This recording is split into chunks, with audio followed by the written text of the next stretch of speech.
আসি যে সেই গল্পটা শুনবো যে কিভাবে চলচ্চিত্রে আসলেন।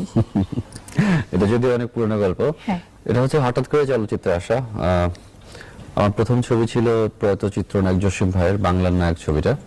তো ববিতা আপু, শি ইজ মাই কাজিন, তো ওনার শুটিং এ আমি একবার জাস্ট দেখতে গিয়েছিলাম। তো ওখানে জসিম ভাইয়ের সাথে আমার পরিচয়, ওখানে নিয়ে উনি আমাকে ইনস্ট্যান্ট অফার দিলেন, তুমি কি এই ছবিতে আসতে চাও কিনা। হঠাৎ আমার কাছে অফারটা মানে একটা খুব অ্যাবনর্মাল লাগলো যে আমি দেখতে আসছি শুটিং, আমাকে ছবিতে আসতে চাই কিনা। তো খুব এক্সাইটিং ছিল ব্যাপারটা। আমি বললাম ঠিক আছে, আই ক্যান ট্রাই। সো তারপর উনি আমাকে কিছু টিপস দিলেন, স্ক্রিন টেস্ট করলেন, এটা সেটা করলেন। তো বললেন যে you are selected, let's do. প্রথম যখন আপনি চলচ্চিত্রে আসলেন, ক্যামেরার সামনে অ্যাক্টিং করবেন, সেই অনুভূতিটা আপনি?